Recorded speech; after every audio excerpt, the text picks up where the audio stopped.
शुमाल मशरक़ी दिल्ली में हुए फ़िरका वाराना फसादात को आज 3 साल मुकम्मल हो चुके हैं। पहली बार जो दिल्ली फसादात में जो आग लगनी शुरू हुई थी वो इन्हीं दुकानों से उसका आगाज़ हुआ था। ये 7 दुकानें जो अपने एक साथ बनी हुई हैं, इन्हीं पर सबसे पहले आग लगाई गई थी और उसके बाद दिल्ली फसादात को जो पूरी तरह से पूरी जो शुमाल मशरक़ी दिल्ली है वो पूरा जल उठा था और अलग अलग इलाकों में जाकर दुकानों को, घरों को नज़र आतिश किया गया था। उसी दौरान दिल्ली सरकार की जानिब से यह ऐलान किया गया था जो दिल्ली फसादात में जिनका नुकसान हुआ है या जानी या माली जिस तरह का भी कोई नुकसान है तो उनको मुआवजे में एक रकम दी जाएगी। दिल्ली फसादात में जिनकी दुकानें और मकान जलाए गए थे 5 लाख रुपए एक मंजिल के दिल्ली सरकार ने ऐलान किया था, लेकिन 3 बरस गुजर जाने के बावजूद यहाँ पर जो फसाद ज़दगान हैं उन्हें अब तक मुआवजा नहीं मिल पाया है। ऐसे ही हमारे साथ एक शख्स मौजूद हैं, मोहम्मद रफ़ीक साहब। हम इनसे जानेंगे इनको कितना मुआवजा अब तक मिल पाया है, दिल्ली सरकार ने इनको अब तक कितना मुआवजा दिया है। सर, दिल्ली सरकार से 51,700 रुपये प्राप्त हुए हैं अभी तक और 3 साल हो गए। हर डिपार्टमेंट का, दिल्ली सरकार का कोई डिपार्टमेंट हमने ऐसा नहीं छोड़ा जहाँ हमने अपनी दरख्वास्त नहीं लगाई, लेकिन कहीं कोई सुनवाई नहीं हो रही है। आखिर में एंड में आके अब NEDRCC को कहकर हम पल्ला झाड़ लिया गया है कि वो कार्रवाई कर रही है और सुप्रीम कोर्ट इसमें इन्वॉल्व है, लेकिन अभी तक कुल 20 से 25% फाइलें क्लियर हुई हैं और आगे कुछ नहीं पता कितना टाइम और लगेगा अभी मुआवजा देने में। आपको यहाँ पे आग लगी थी तो कितनी आग लगी थी? क्या नीचे का फ्लोर खराब हुआ था? ये 2 फ्लोर की हमारी दुकान थी, 2 मंजिल की। ये पूरी जल के गिर गई, इसमें ब्लास्ट करा गया सिलेंडर ब्लास्ट से। अच्छा, जिसकी वीडियो है हमारे पास। कितना नुकसान हुआ था आपका टोटल कम से कम 12 से 15 लाख रुपए का नुकसान हुआ था इसमें। 12 से 15 लाख रुपए का जब नुकसान हुआ उसके बाद फिर सरकार ने जब ऐलान किया था 5 लाख रुपए, तो क्या आपको 51,000 रुपये आप बता रहे हैं कि मिले हैं, तो ये तो 10% भी नहीं है। जी बिल्कुल, यही नाइंसाफ़ी हुई है हमारे साथ। हम अभी तक कर्जा भर रहे हैं, हमने सरकार के भरोसे पर ये दुकान बना ली जिसको हम अब तक अदा नहीं कर पाए इस कर्जे को। अब हम दुकान बेचने के लिए, किराए पे देने के लिए तैयार हैं यहाँ पर। क्या मकामी MLA के पास आप गए या मतलब जो और जहाँ पर उन्होंने बोला था कि डॉक्यूमेंट जमा कराने वहाँ पर आप गए और उसके बावजूद आपको मुआवजा नहीं मिल पाया? नहीं मिल पाया अभी तक कुछ भी। MLA के पास भी गए थे, उन्होंने भी साफ मना कर दिया, किसी के हाथ में कुछ नहीं है। मैं अमानुल्लाह खान साहब से मिल चुका हूँ, रहमान साहब से, और माइनॉरिटी कमीशन के अध्यक्ष जाकिर खान साहब से ही मिल चुका हूँ।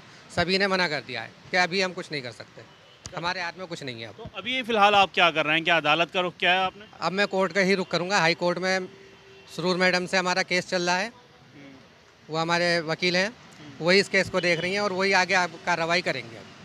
उम्मीद है कि मिल जाएगा जिस तरह से? बिल्कुल, अब कोर्ट का रास्ता ही बचा है, कोर्ट ही करवा सकती है। कानून पे ही भरोसा है और अब दिल्ली सरकार पे या केंद्र सरकार पे कोई भरोसा नहीं रहा।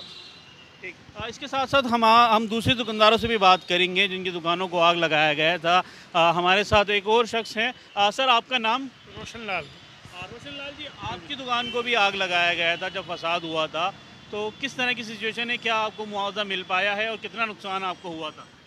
ऐसा है जी, बरार वाली दुकान में आग लगी थी, उनकी दुकानें सारी फट गई थी, उनकी सारी दीवारें मेरी दुकान पे गिर गई थी, कच्ची बनी हुई थी, वो सारी फट गई है। फिर हमने नए सिरे से दुकान बनाई है। SDM साहब आए थे, सब आए थे, उन्होंने कहा जी तुम्हारे को 5 लाख रुपये का मुआवजा मिलेगा।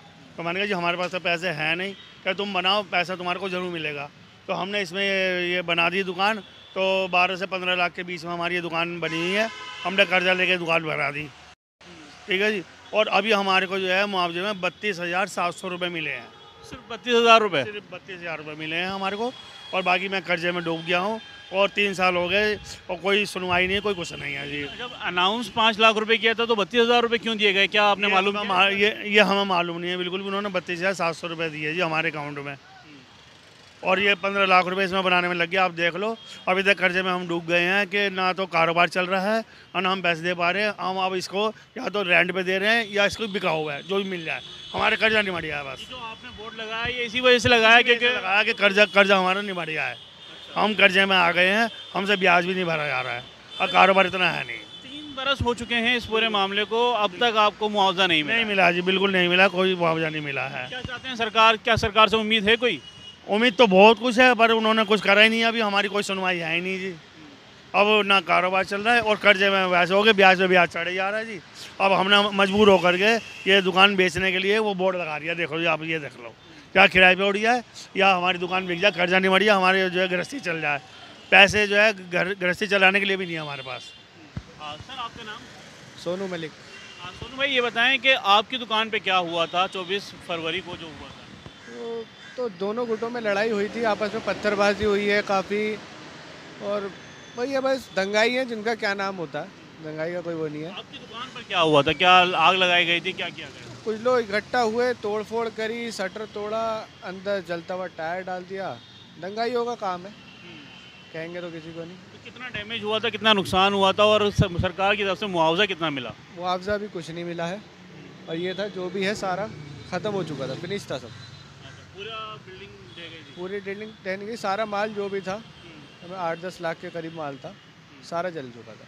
टोटल 8-10 लाख रुपए का आपका माल था और दुकान की जो बनाने का जो वो है वो सब अलग से खर्चा था? वो अलग से खर्चा है। 1.5 लाख रुपए आई थी, शटर चेंज करवाया, अंदर प्लास्टर वगैरह, टाइल्स वगैरह चेंज करवाई, मेरे पास वीडियो वगैरह सब है चलते टाइम की। दिल्ली सरकार ने अनाउंस किया था मुआवजे को देने के लिए, तो आपने क्या पेपर वर्क पूरा किया था अपनी तरफ से? वो सब पूरा करे, पर उसके बाद वो कोरोना काल आ गया। उसके बाद SDM साहब के पास जाएँ तो कल आना, परसों आना, अगले हफ्ते, नेक्स्ट वीक, नेक्स्ट मंथ, यही चलता रहता है, पर कोई सुनवाई नहीं। उम्मीद है मिलेगा या नहीं मिलेगा? इस टाइम तो अब कोई उम्मीद रही नहीं, 3 साल हो गए, कोई सुनवाई नहीं है, तो अब आगे क्या होगी। बहुत बहुत शुक्रिया सर बात करने के लिए। तो आप देख सकते हैं कि जिस तरह से 3 साल गुजर चुके हैं दिल्ली फसादात को, लेकिन मुआवजा अब तक इन लोगों को नहीं मिल पाया है जो फसाद से उस वक्त मुतासिर हुए थे। उनकी दुकानों को नज़र आतिश किया गया था और 3 साल गुजरने के बाद अब उनकी उम्मीद भी टूट चुकी है। अब उन्हें किसी भी तरह की कोई उम्मीद नहीं है कि उन्हें मुआवजा जो सरकार ने ऐलान किया था वो मिल भी पाएगा या नहीं। अब देखना होगा कि आइंदा दिनों में क्या सरकार उन लोगों की जो फसाद से मुतासिर हुए थे, उन लोगों के जो आंसू हैं वो पोंछने का काम करेगी। ETV भारत के लिए दिल्ली से मोहम्मद राहिम।